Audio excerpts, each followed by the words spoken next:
Ngobrol psikologi, santai tapi tetap serius. Siket, kali ini topiknya adalah tentang kekerasan seksual dan kekuasaan yang disalahgunakan. Ini sutradara lagi suka yang seksi-seksi kali ya. Lagi-lagi judulnya beginian. Ini berita lagi banyak ya, lagi booming ya kalau kita scroll. Banyak yang muncul, cerita-cerita ini lagi banyak. Kita angkat dari sudut pandang yang lebih general, lebih luas, tapi cerita ini diambil dari beberapa kisah yang sedang terjadi belakangan dan baru terbuka. Mungkin aja udah sejak dulu ya ada ya, tapi baru mulai akhirnya diketahui oleh publik ya. Karena kejadiannya ini lucu sekali ya. Kita meminta anak-anak kita atau nyuruh anak-anak kita membawa anak-anak kita ke tempat yang katanya baik untuk belajar iman. Tempatnya suci lah katanya. Tapi kita kadang lupa tanya iman apa yang mereka pelajari. Karena kadang yang mereka temui di sana ya bukan jalan menuju kebaikan, tapi banyak ternyata di sana ketemu jalan dari orang-orang yang merasa dirinya udah kayak sang pencipta lah kelakuannya. Jadi kalau di tempat-tempat ibadah bisa menyimpan predator, kalau guru-guru agama ternyata nyiksa batin, lalu apa bedanya tempat suci sama tempat yang berantakan itu yang buat enggak itulah enak-enak katanya enak. Bayangkan ya, seorang anak kecil berdoa setiap malam agar tidak disentuh lagi. Tapi yang menyentuh adalah orang yang mengajarkan doa itu sendiri. Ini seperti apa nih? Dan ini yang terjadi sekarang. Seperti biasa, topik ini kita akan bahas bersama nanti oleh psikolog keluarga kita, Ibu Pauline, silakan. Iya, makasih Pak Ber. Ini memang tidak pernah ada habisnya ya kayaknya. Dan begitu memprihatinkan, miris, menjengkelkan juga.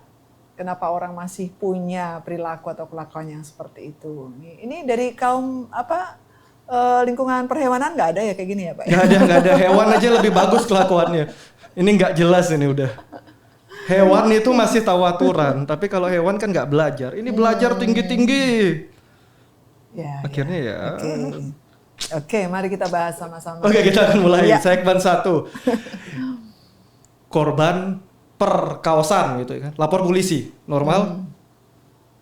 Normal, boleh, berani ya. Ya. Sekarang korban nggak boleh lapor polisi, nggak boleh lapor siapa-siapa. Kalau lapor katanya dosa, itu gimana?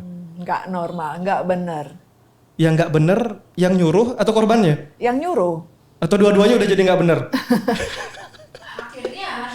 Akhirnya dua-duanya, tetapi dari satu pemikiran ya, mungkin yang satunya karena yang menyuruh ini mungkin lebih punya kekuasaan, lebih dewasa, lebih apalah pokoknya dia dibandingkan korbannya yang tidak berdaya, akhirnya dua-duanya salah pada akhirnya ya. Tapi pemicunya kan dari seseorang. Dari seseorang. Ya. Ini saya dapat petikan cerita lucu nih, potongan lucu.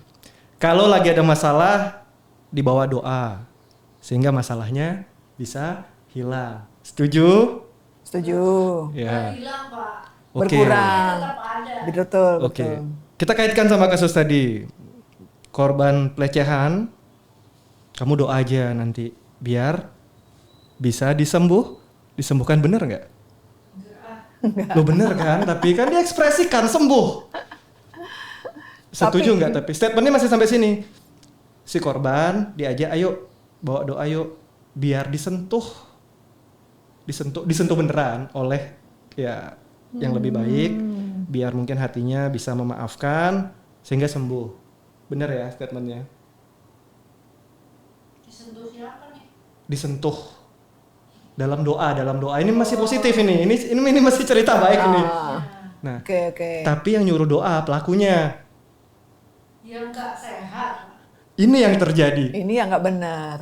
Saat doa, kata-kata suci diucapkan oleh mereka yang mengajarkan doa yang sebenarnya lebih peri kehewanan itulah orang-orang itu. Jadi kayak apa ini dunia? Gila. Jadi kebalik-balik semua. Saya lihat berita-berita ini miris jujur ya.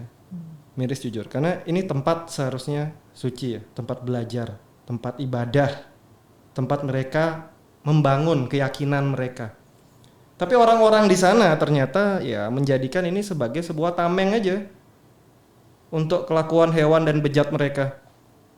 Dan mereka masih bisa cerita bahwa Tuhan, mereka masih cerita bisa baca tulisan-tulisan suci. Ini benar nggak ya sebenarnya udah? Yang salah yang mana nih? Orangnya, sudut pandangnya, keimanannya, atau intelijensinya? Itu sebenarnya kalau apa ya kayak mereka itu kan tokoh ya. Maksudnya, Tokoh kalau kita- banget. Kalau kita bicara tentang mereka itu kan tokoh yang dilihat sama orang gitu. Dimana kalau misalkan dilihat sama orang itu berarti adalah sesuatu hal yang harus mereka jaga image-nya, right? Oh, mereka jaga image-nya, Iya, image-nya iya, tetap iya. bagus. Enggak. Ini yang sering kali terjadi kayak misalkan contoh motivator nih gitu. Contoh ya, motivator. Ternyata ketika dia memotivator orang lain gitu kan, memberikan motivasi orang lain tentang misalkan dia pas parenting nih, ternyata keluarganya sendiri berantakan gitu kan. Karena orang-orang yang seperti ini itu hidup di dua dunia, dia tidak menjadi apa adanya gitu. Tapi Nah, bener nggak? Misal ya nggak bener.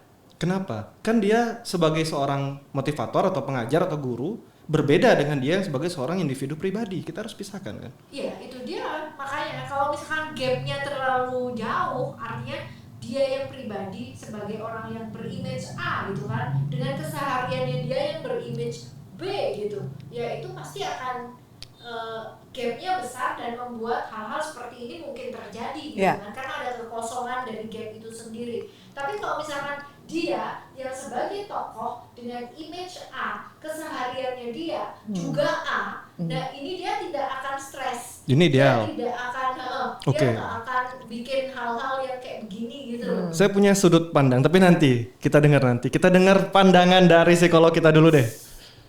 Apa nih yang mau ditanyain? Cerita tadi itu kan tadi kalau gapnya kebesaran, stressing dan akhirnya ya berbuat hal-hal yang asik-asik gitu aja.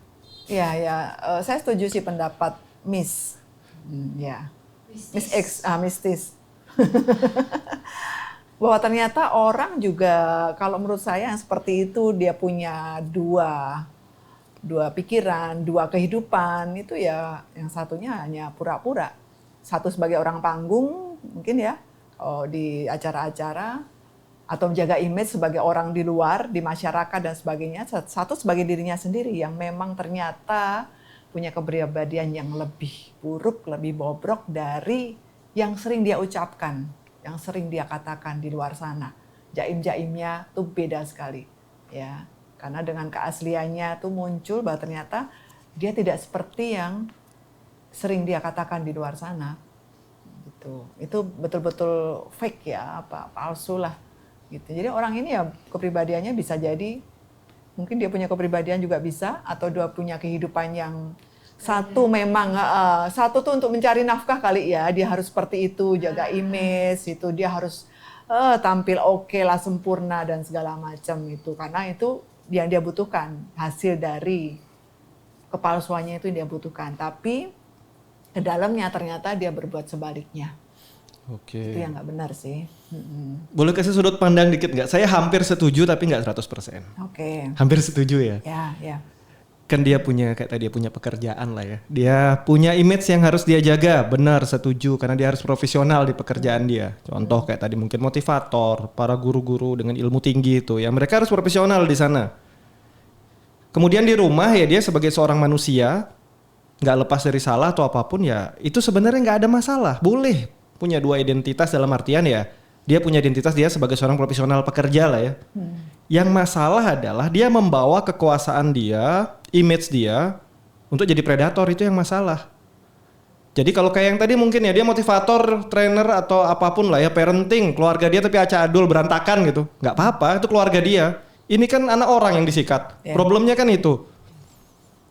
Selama dia nggak bikin kisah-kisah aneh dengan anak-anak orang yang dibohongin dengan kekuasaan dia, sebenarnya nggak ada masalah. Kalau pengikut yang yakin sama dia, mau terpana sama dia, mau nurut sama dia, selama dia nggak nyakitin pengikutnya nggak ada masalah. Kalau figur fake dia dipercaya orang juga nggak ada masalah, selama dia tidak memanfaatkan itu untuk kepentingan dia dan menggerogoti pengikut-pengikutnya dengan cara apa tadi mungkin.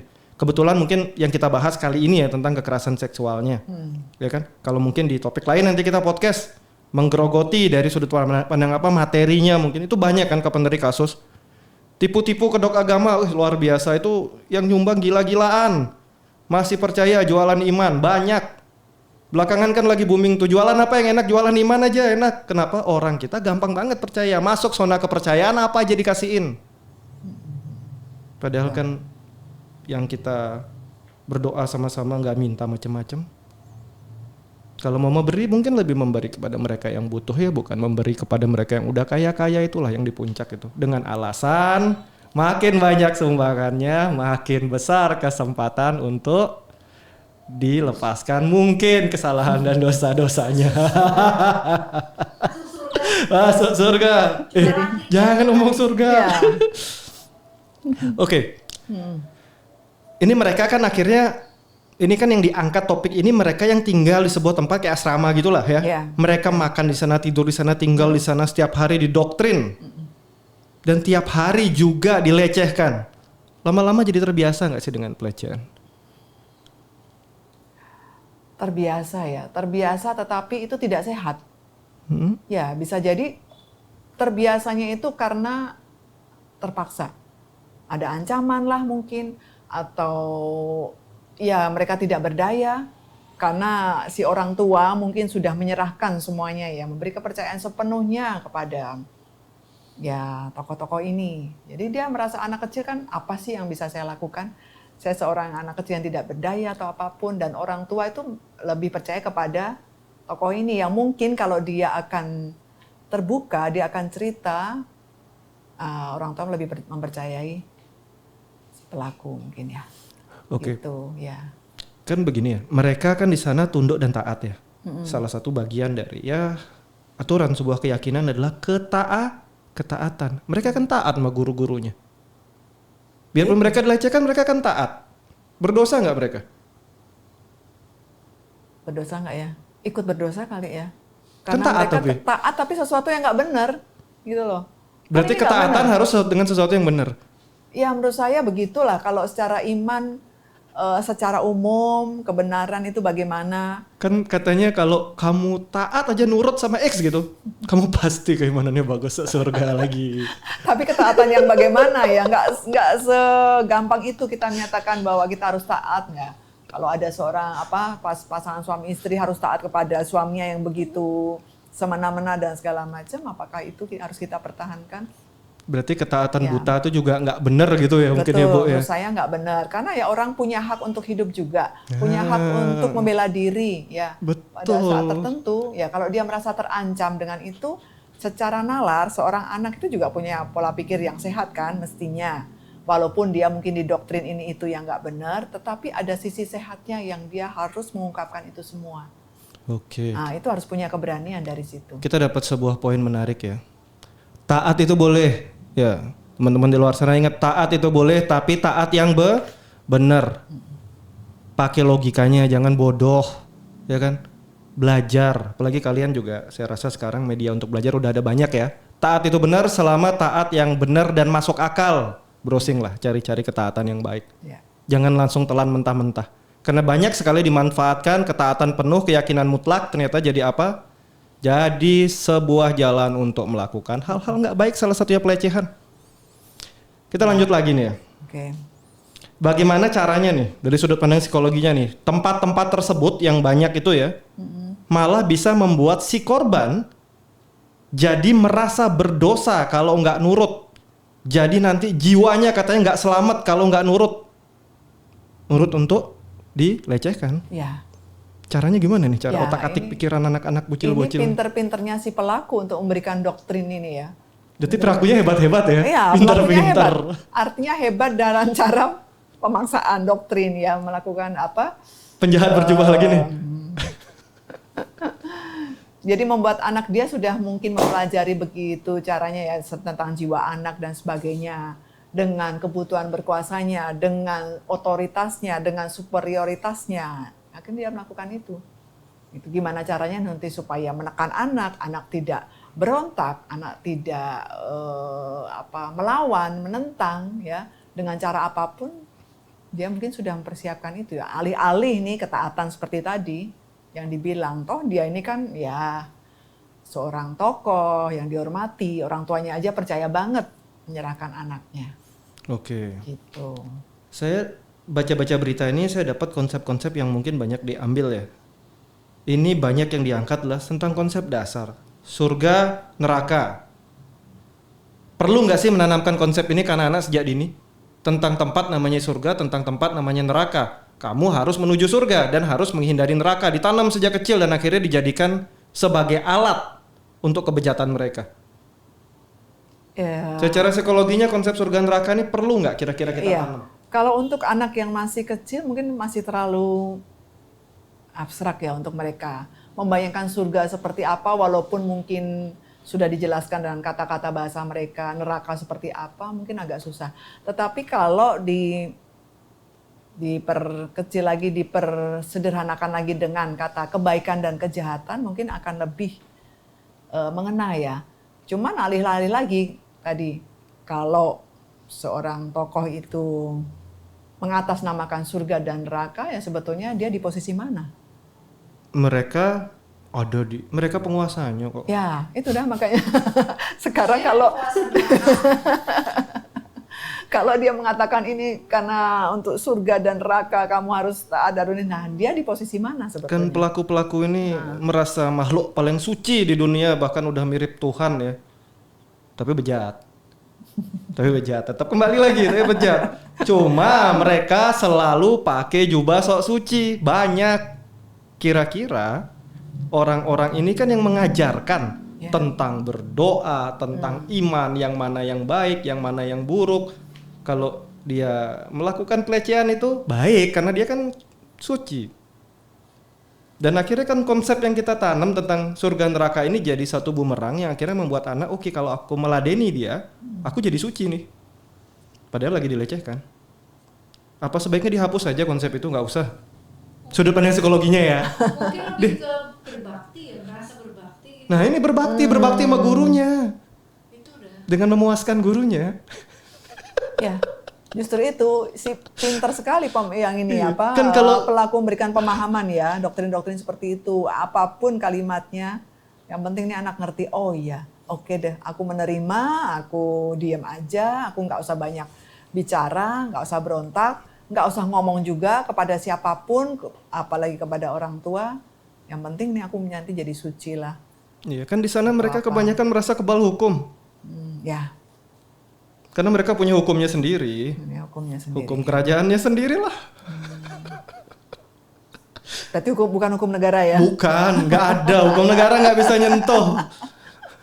Iya, Orang iya. mereka udah di atas negara kok. Kan ranahnya udah beda. Padahal ya kalau kita ingat pelajaran masa kecil dulu ya. Namanya zaman-zaman saya namanya masih PMP ya. Pendidikan, moral, Pancasila. dan Pancasila. Ya. Kepentingan golongan di atas kepentingan pribadi atau keluarga. Kepentingan negara di atas kepentingan golongan, bahkan apalagi cuma kepentingan keluarga atau pribadi. Yang sekarang terjadi apa? Kepentingan golongan di atas kepentingan negara, hilang negara kita. Ya ini ya pelakunya, korban-korban. Mohon maaf, tokoh-tokoh sok suci, Ini berarti raja-raja udah- kecil. Udah levelnya di atas langit. Di atas langit, orang ilmu langit ilmunya kok. Ilmu langit dong ini karena sudah di atas negara. Oke, kita akan kembali lagi ke topik ini ya. Tadi menarik ya. Mungkin sebelum ini pesan-pesan kami untuk para orang tua. Sebelum menitipkan anak-anak ya di tempat-tempat tersebut yang saya yakin masih banyak yang baik ya. Biarpun ada sudah banyak bermunculan yang ternyata ketahuan nggak baik. Untung sudah ketahuan, tapi saya yakin masih ada tempat-tempat yang baik. Tapi entah tempat itu nantinya baik atau nggak baik, kita nggak pernah tahu. Sebelum menitipkan anak-anak di sana, nggak ada salahnya mereka benar-benar konsep baik buruk sudah diajarkan dulu. Sehingga saat yang di sana para tokoh-tokoh itu berbuat suatu hal yang nggak logis, anak-anak udah tahu ini nggak benar. Ya, Jadi jangan terlalu kecil udah dititip-titip gitu, kasihan. ya. Ya kan anak-anak dititipkan di sana untuk apa sih? Untuk jadi baik. Tapi kalau anak-anak di sana ternyata setelah dititipkan malah jadi korban kan, kasihan. Betul, betul. Ya, kan sama seperti topik podcast kita yang lalu lah, yang pakai jas putih kita nggak tahu baik apa nggak baik dan nggak bisa kasih tuliskan kan. Di belakang jasnya ada tulisan predator, itu kan nggak ada. Ini juga sama. Kalau tahu udah dihindari dulu. Udah kan ya. dihindari, mending di rumah aja anak. Iya, Saya yakin orang tuanya akan lebih sayang sama anaknya kok udah dititipkan di sana. betul. Ya. Jadi ingat para orang tua, para orang tua yang normal ya, saya yakin daripada kalian menitipkan anak-anak kalian ke tempat-tempat yang kita nggak pernah bisa menjamin, ajarkanlah tentang cara hidup yang baik di rumah. Karena sangat pasti lebih sayang ke anak, nggak ngorbanin anak lah kalau orang tuanya sendiri. Ya biarpun ada ya, ada beberapa kasus orang tua juga predator ke anak itu ada, tapi lebih sedikit lah daripada makhluk-makhluk berjas yang atau berjubah predator, lebih banyak lagi. Latihlah di rumah, ajarkan keimanan yang baik di rumah. Karena kalian orang tuanya.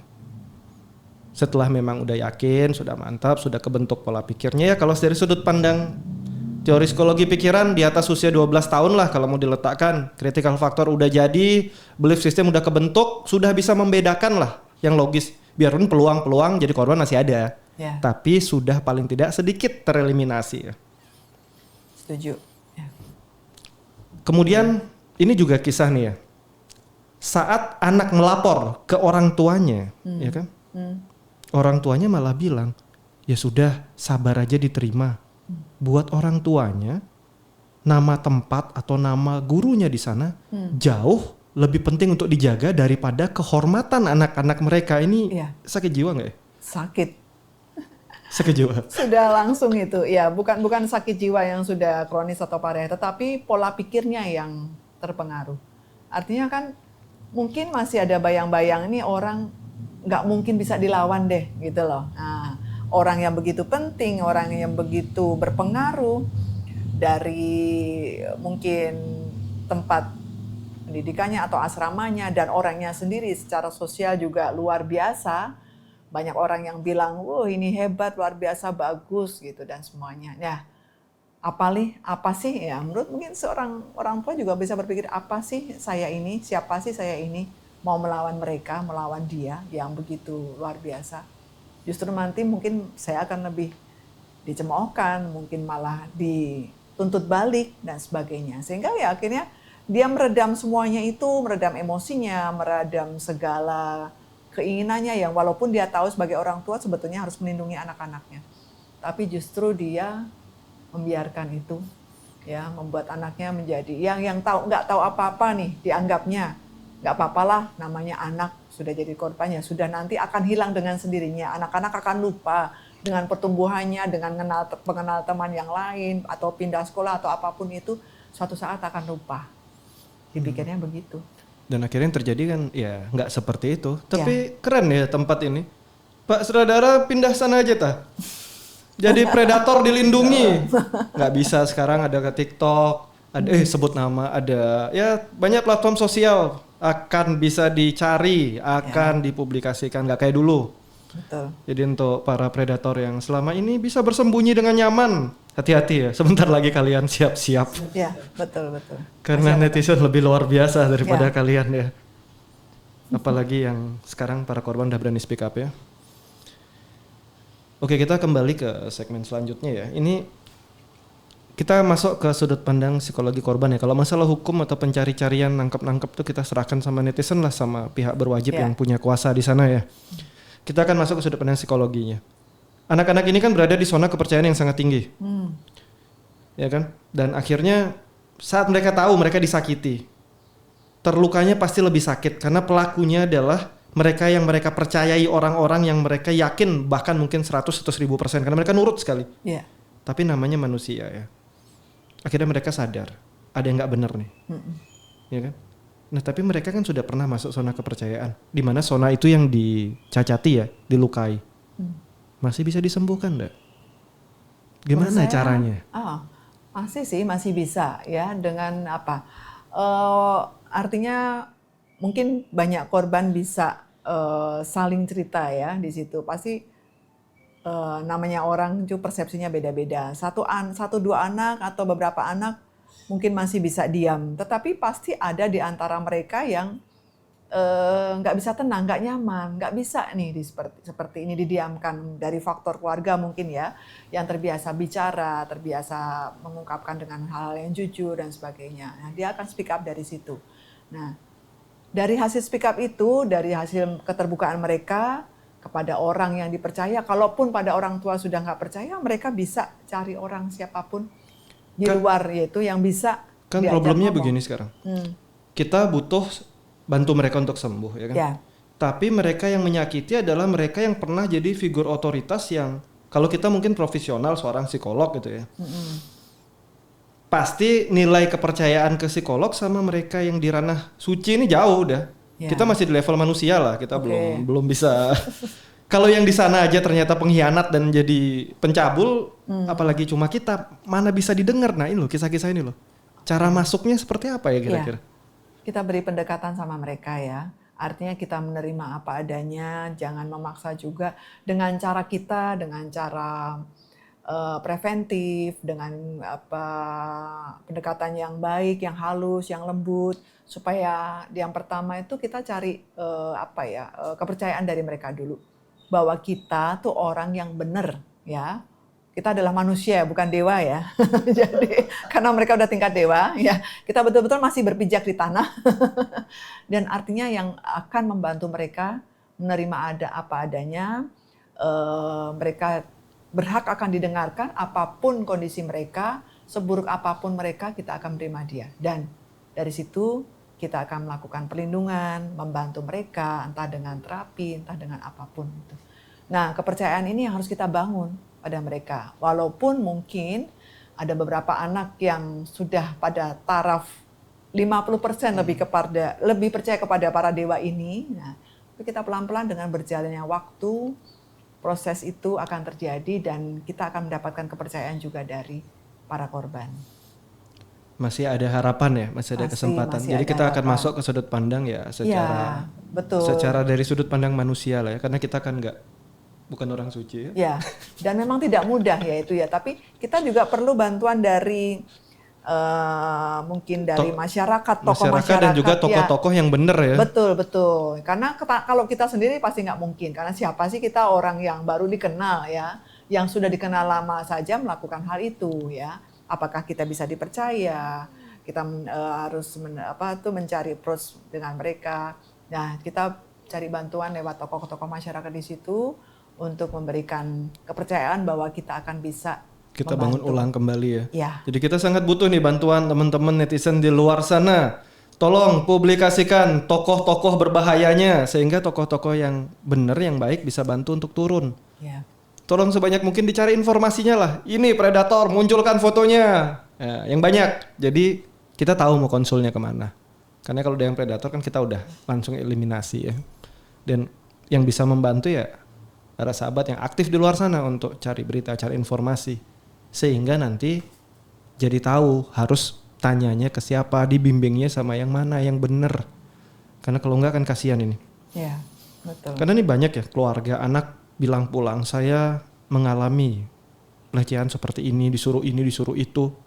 Lalu orang tuanya bilang, waduh kamu tuh bikin malu keluarga, janganlah. Ini banyak masih. Ya. Saya secara personal sempat menangani di beberapa daerah-daerah ya. Korban-korbannya. Dan jumlahnya nggak sedikit ya. Menyentuh angka lebih dari 1 digit untuk satu harinya. Untuk satu harinya. Ya.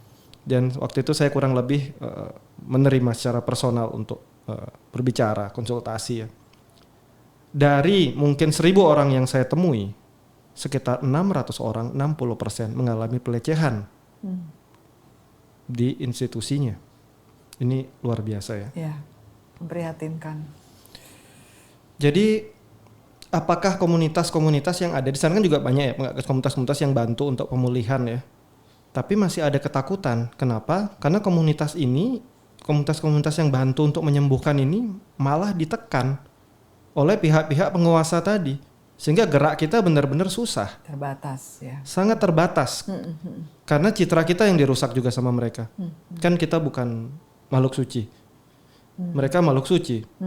Kita manusia, mereka udah setengah nggak manusia mungkin kali ya. Setengah hewan. Bukan dewa tapi hewan ya. Hewan. Bebannya di sana, di sana ya. Ya. Jadi persahabat luar sana, tolong bantu, banyak sekali yang membutuhkan uluran bantuan kalian untuk bisa lepas lah dari cengkraman-cengkraman ini. Ya, karena kan mereka ini masih punya kuasa kan, masih punya kuat. otoritas, masih superior dan segala macam. Nah, mereka mumpung nih masih punya kekuasaan itu, ya akhirnya manfaatkan. Saya bisa memutarbalikkan fakta, ternyata dia yang salah kok, bukan saya gitu. Karena akibat dia dan segala macam itu.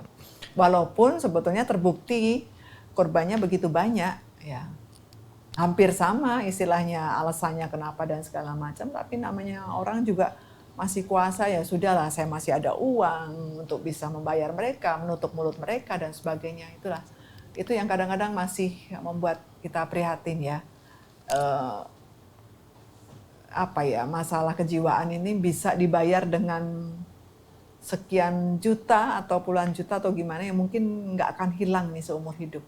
Ini kan kemarin problemnya kayak gini nih. Kalau yang lalu ya, yang kisahnya pakai jas putih gitu ya, ketahuan kebongkar. Yang terjadi apa? Izinnya cabut. Ya. Kasus kan secara hukum. Ya.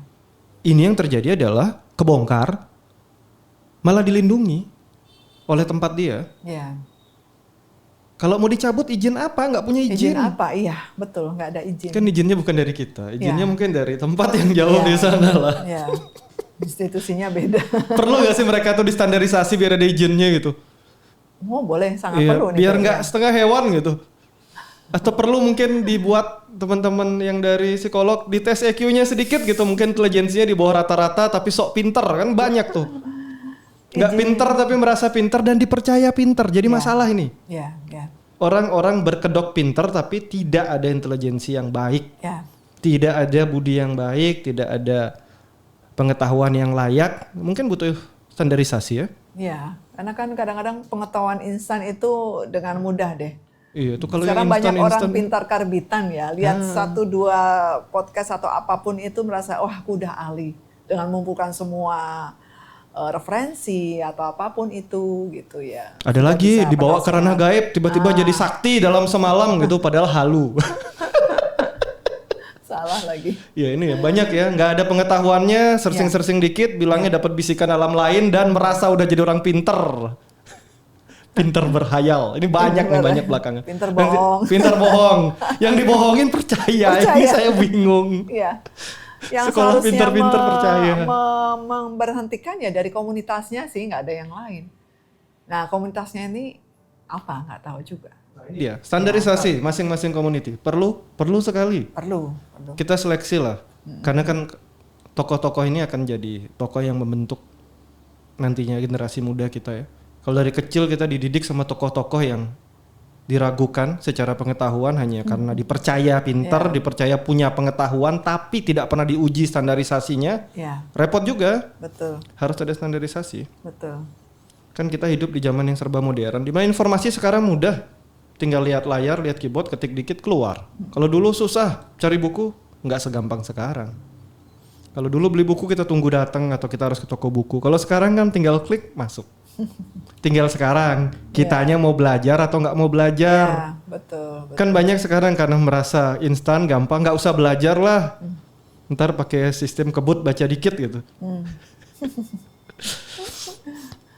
Kita kembali ke para korban. Ya, Tadi kembali berarti kita harus masuk pendekatannya secara emosinya, secara kemanusiaan. Kita mulai mengurangi kedekatan dari cara-cara yang menyentuh kepercayaan mereka. Dan nanti kita serahkan untuk perbaikan keyakinan kepercayaan mereka sama memang tokoh-tokoh yang benar dan baik ini ya. Tapi masih lebih susah nggak sih menerapi yang seperti ini daripada mereka yang mungkin korban perkaosan gitu? Berat mana kira-kira? Perkaosan yang memang mengatasnamakan sesuatu yang keyakinan yang sudah dirusak keimanannya ini, atau korban yang orang awam yang nggak ada kaitannya? Lebih rumit mana kira-kira? kalau saya membayangkan menjadi korban, sepertinya lebih rumit dan lebih susah yang menjadi korban dari orang yang dipercaya. Lebih susah ya? Kalau perkosaan dan sebagainya itu kan artinya ya kita nggak kenal ya. Walaupun mungkin ada beberapa kasus yang dikenal pelakunya. Tapi ya kenal atau tidak, hubungannya bagaimana dan sebagainya kan mungkin nggak terlalu dibicarakan ya. Tetapi kalau ini betul-betul kita tahu bahwa pelakunya adalah orang yang sangat dipercaya oleh keluarga, oleh masyarakat sekalipun. Nah, untuk dari sisi korban akan menjadi suatu beban yang berat, sangat berat ya. Apalagi dia dari umur sekian yang mungkin dianggap nggak level lah, nggak sebanding lah. Untuk apa membela diri dan sebagainya. Itu dia nggak akan didengarkan. Nah, itu akan lebih berat lagi. Ya. Sementara dia sudah mengalami banyak. Gitu. Oke, saya mungkin akan simpulkan yang barusan ini ya, yang disampaikan sama psikolog kita. Mungkin kita masuknya tidak langsung konfrontatif begitu ya. Karena kan ini sensitif nih, keimanan nih. Kita masuknya pelan-pelan, memberi dia rasa aman seperti itu ya, sehingga dia mau terbuka, dia mau cerita itu ya. Tapi saat dia sudah merasa aman nanti, luka ini boleh digali lagi nggak? Boleh. Boleh ya. Menurut saya boleh digali dan mungkin akan lebih banyak kita mengadakan penggalian dari luka-luka batin yang buruk ya. Lama-lama akan menjadi suatu dia menjadi hilang atau berkurang lah rasa bebannya itu. Karena dengan dia sering bercerita, sering dia berbagi sesuatu yang buruk, akan menjadi edukasi bagi kita semua juga ya. Jangan sampai mengalami hal ini. Nah ini ya, jadi untuk para sahabat yang mungkin kenal, dekat atau mungkin korban itu sendiri, bercerita, sampaikan. Ingatan, memori tidak bisa dihapus, tidak bisa hilang. Jangan pernah punya pikiran saya mau menghapus semuanya, jangan. Karena itu memang nggak bisa hilang, nggak bisa lupa, itu wajar. Tapi rasa sakitnya akan berangsur berkurang saat itu bisa diceritakan berulang ya. Sehingga peristiwa itu akan tetap ada, bekasnya nggak pernah hilang. Tetapi rasanya akan berlalut-lalut berkurang, dan ingat, kesempatan kedua itu selalu ada. Selama kalian mau berusaha, kalian mau maju, kalian mau berubah, kalian mau melangkah. Dan kalau kalian nggak speak up, nggak ngomong, baik itu korban sendiri ataupun mungkin lingkungan terdekat korban, akan lebih banyak korban-korban lain yang berjatuhan. Betul. Ya. Saat ini berita ini lagi booming, lagi banyak, bantu. Untuk apa? Mereka yang masih mengalami biar segera lepas. Karena selalu ada kesempatan kedua. Lalu nanti pelan-pelan setelah masuk di zona kepercayaan sama mereka tadi, sudah mulai bisa terekspresikan, baru pelan-pelan kembali memperbaiki keyakinan yang sudah dinodai oleh orang-orang gak benar itu. Karena ingat, bukan keyakinannya gak benar, oknumnya. Keyakinan selalu mengarahkan kita ke arah yang baik karena sudah diakui negara kok. Ya, semua keyakinan yang masuk di Indonesia ini sudah diakui secara hukum, secara negara, sudah sah dan baik, berarti bagus. Hanya oknum-oknumnya yang memanfaatkan. Jadi jangan kehilangan keimanan kalian. Yang salah bukan keimanannya, tapi orang-orang di sana itu. Oke, kita kembali lagi.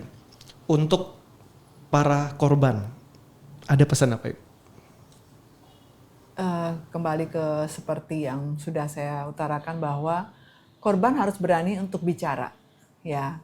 Apalagi kalau tahu itu bukan bagian dari aturan-aturan yang sudah diberikan, ya. Secara umum maaf kalau ini tentang sekolah, ya tidak ada aturan-aturan itu. Kamu harus nurut dengan cara ini supaya nilaimu bagus, misalnya kayak gitu. Kalau tidak ada aturan itu, kalian harus berani melawan, gitu.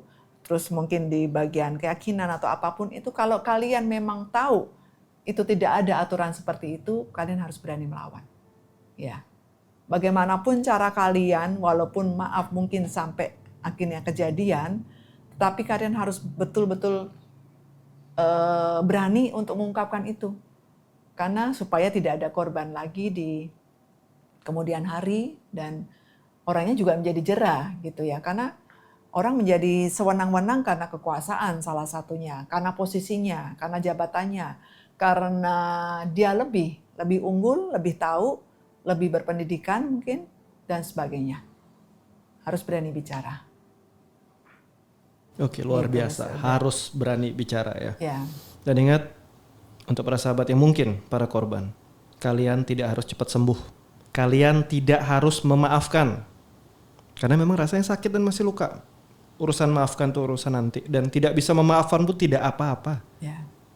Yang penting adalah kalian masih layak punya kehidupan baru, di mana sudah tidak terganggu lagi dengan cerita-cerita itu. Ya, tidak harus memaafkan, tidak harus cepat sembuh. Sembuh butuh waktu, memaafkan butuh waktu. Ya kan? Yang penting kalian sudah mulai move on lah dari kondisi-kondisi ini. Bertahap nggak apa-apa, pelan-pelan pun nggak apa-apa. Cari bantuan profesional, ahli boleh, yang terstandarisasi, bukan yang sembarangan lagi ya.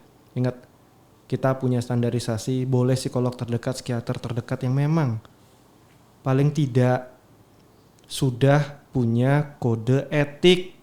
Karena di tempat-tempat yang gak ada kode etiknya bahaya sekali. Ya, cari tempat yang memang resmi untuk membantu kalian cari profesional. Dan dukungan dari support system, lingkungan terdekat, keluarga. Kalau kalian punya keluarga yang kurang sehat, minta bantuan ke keluarga yang sehat, karena mungkin beberapa keluarga juga kurang sehat nih secara mental. Selanjutnya pesan mungkin ya, untuk para pelaku ini apa sih? Ya, sebetulnya mereka sudah tahu ya caranya gitu. Cuman itu tadi, mungkin ada niat dan kesempatan ya. Yaitu tadi bolak-balik dua itu aja. Karena mereka punya niat, lalu bertemunya lokasinya juga sekitar pertemuan dengan mereka setiap harinya seperti itu, ya kesempatannya ada dan terjadilah. Gitu. Ya sekarang kan saya berpikir juga kok bisa itu terjadi, padahal mereka tokoh yang ya mengajarkan perilaku yang baik, ya baik dalam arti umum, dalam norma-norma yang bisa diterima masyarakat secara umum, tetapi masih punya pemikiran yang menyimpang, ya. Ini dari pemikiran ya, semuanya dari pemikiran lalu diwujudkan dalam bentuk perilaku. Gitu. Nah, tapi karena mereka tidak bisa mengendalikan diri, akhirnya terjadilah perbuatan atau perilaku yang membuat orang lain atau anak-anak menjadi korban. Gitu. Ya ini yang harus kita benahi lagi. Pengendalian diri, rasa egoisme, kemudian kebutuhan-kebutuhan yang tidak bisa ditolerir itu harus betul-betul kita kontrol dalam kehidupan kita. Kalau memang kita betul-betul menjadi seseorang dengan tipe A yang betul kita menjadi, atau misalnya tadi orang panggung, dalam kehidupan sehari-hari sebaiknya juga seperti itu. Apa yang kita katakan, kita lakukan dalam kehidupan kita. Jadi kita betul-betul menjadi seorang personal yang A. Bukan A di luar lalu B di dalam. Gitu. Memang tidak mudah, semuanya perlu proses. Tapi saya yakin dengan niat yang bagus, semua sama ya.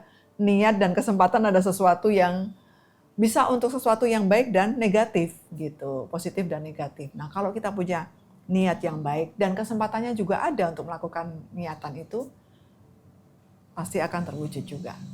Bagaimana sekarang tergantung diri kita sendiri. Mana yang akan membuat kita prioritaskan, mau yang baik atau yang buruknya. Sebetulnya mereka sudah tahu juga ya konsekuensinya. Ini sebagai tokoh masyarakat yang, ya tokoh apapun itu yang dipandang baik, melakukan hal itu, efeknya akan seperti apa. Mereka tahu kok itu.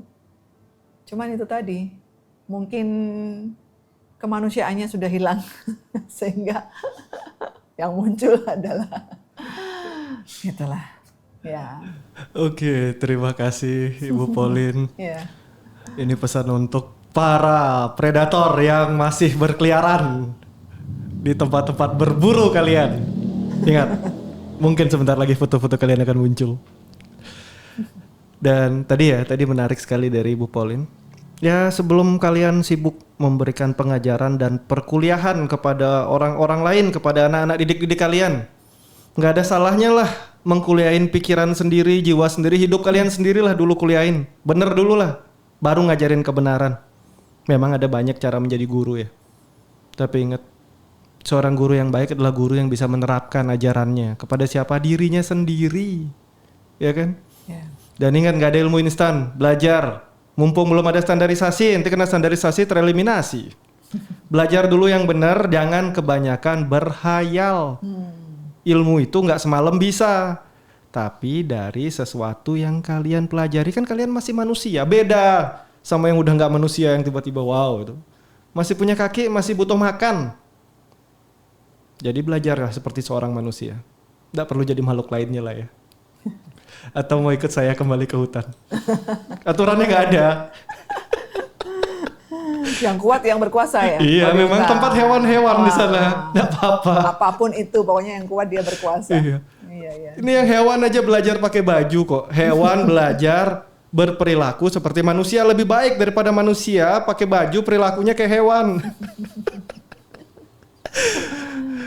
Oke, terima kasih semua untuk para sahabat yang mendengar podcast ini. Semoga memberi masukan yang positif. Dan ingat sekali lagi, podcast ini, topik kita, bahasan kita tidak selalu benar. Tidak selalu benar. Tapi semoga membawa pemahaman yang baik untuk melihat dari sudut pandang yang berbeda. Dan jika ada salah kata, kami mohon maaf. Tujuan kami menghadirkan podcast ini untuk apa? Agar mereka, para korban, bangkit kembali, belajar kembali. Untuk kalian yang belum tahu, baru pertama tahu kisah ini ya, jarang scrolling. Semoga jadi tahu dan semoga bisa kita perbaiki pelan-pelan. Ya, dan juga untuk para orang tua nih, jangan lupa. Nih, untuk para orang tua, silakan ya, Ibu. Harus betul-betul teliti ya, di apa ya namanya? Dilihat lagi apakah benar mereka sudah menitipkan anaknya di tempat yang tepat atau tidak. Nah, kalau memang ada kejadian seperti ini, nah perlu kita mawas diri ya, perlu kita lihat lagi. Atau sebaiknya tidak dititipkan anaknya, tapi kita asuh sendiri atau bagaimana. Nah ini ya, untuk para orang tua, yakinkan dulu tempatnya tepat atau paling tidak latih anak-anak untuk lebih siap dulu ke dunia luar sebelum dititipkan ya. Sehingga sudah terbentuk pola pikir yang tepat. Dan kalau ada apa-apa bisa lapor sama orang tua. Dan dengarkan, ingat anak kadang butuh didengerin. Orang tua, kalau nggak orang tua yang percaya siapa lagi? Masa orang tua tetangga yang percaya ya. Oke, terima kasih semua. Ingat, bantu subscribe, share, like podcast ini jika suka, dislike jika tidak suka. Jika ada saran, jika ada masukan, jika ada judul-judul atau peristiwa-peristiwa yang ingin diulas, silahkan tulis di kolom komentar. Kita akan ketemu kembali di segmen-segmen yang lain. Terima kasih. Sampai jumpa. Sampai jumpa. Bye-bye.